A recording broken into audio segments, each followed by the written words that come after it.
Big up, lads. So we go away and play Vincent Company's Burnley. The first half was pretty decent from us, right?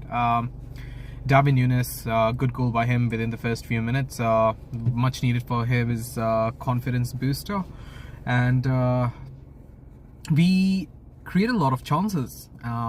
We had a few goals chopped off. Debatable, but it is what it is. But then within the first half itself, we should have just buried the game. The way we were playing within the first half, Burnley did not seem to have any sort of chance of getting back.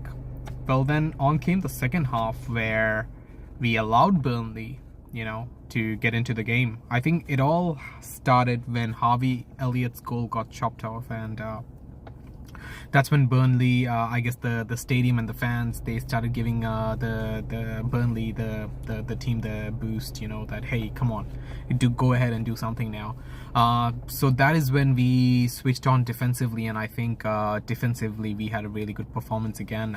Joe Gomez, Van Dijk, Kwanzaa, Arnold, they all put in a shift, and nothing much was done by us within in the second half. But then on came Jota, the shotter, and within the first minute or two, he scored a return goal, which is his 50th goal for us. And have we not missed Diogo Jota? So it is much needed. We should have buried the game within the first half, but look, two goals, clean sheet, shouldn't be really complaining. And next up, we've got Newcastle at Anfield, so that's going to be an interesting game. For some reason, I feel like these sort of teams like Newcastle, they will turn up against us. Like they might have lost to who did they lose to? Nottingham Forest or something like that. But I have a feeling they're going to give us a very tough game next week. So all we need right now is to focus and get the 3 points, the 3 points by hook or by crook. And that's pretty much it, guys. Anyways, wishing you all a late Merry Christmas and a Happy New Year.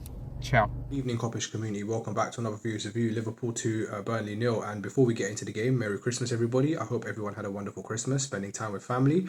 I hope everyone got the gifts that they wanted.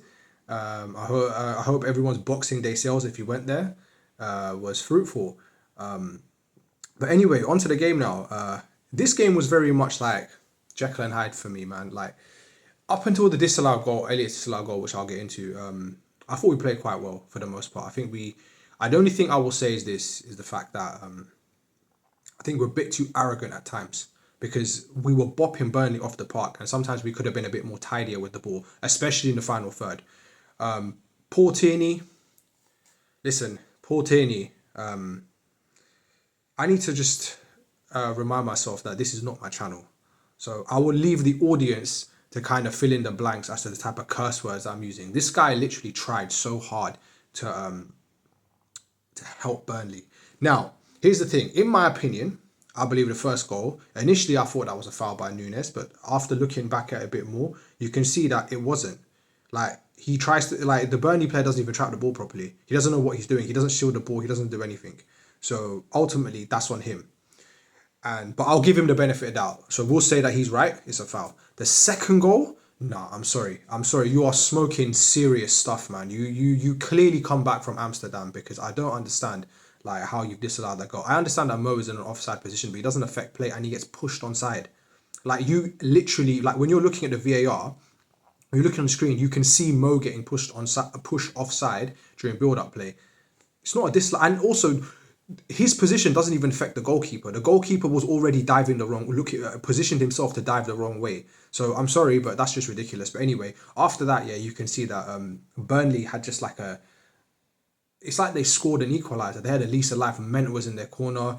You had their number 40, I think, is it 47? Number 47 was absolutely on smoke. Johan Goodmanson should have scored. It was easier to score than it was to miss. It was more impressive that he missed, because honestly, that's an open goal virtually. Ali, I don't think, as great as Ali is, he ain't saving that.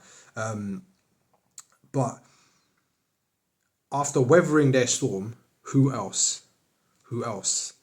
Yeah, the Jota the shotter come back off the bench. You know what? Yeah, before we talk about his goal, When I saw the team sheet and I saw Jota on the team sheet, I was like, I was like, yes. I was like, come on, get in, lads. Yeah. Do you know what it is? Like, we, up until, like, well, okay, fine. I know Nunes scored, but we have really missed Diogo Jota up front because our forwards have been so like, stagnant in front of goal for the most part. Like we've really missed a player like him. The ball he does all the simple things really well. He dots his I's and crosses his T's. His awareness and his movement off the ball is sensational. And again today, clinical in such an acute angle as well. Just slides and how long did it take him? 10 minutes of football coming back off injury in a game that's like you see how the game was being played out, man. Especially after the period of the game that he joined, like it was just played like such a frantic pace. Like we kind of lost a lot of control, and he still has that composure to slot the ball in. Like brilliant, what a brilliant footballer. And yeah, just gonna highlight a couple of players, man. I think today, for me, Darwin Núñez, well done. Well done.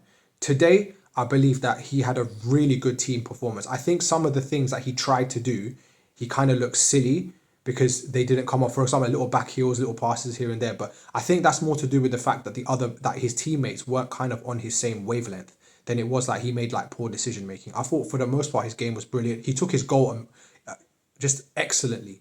Like to have the cheek to side foot it from outside the box into the far corner is ridiculous, especially for a player who ain't scored in 12 games now. In last 12 appearances, he ain't even scored, and yet he has the audacity to do something like that. Brilliant finish.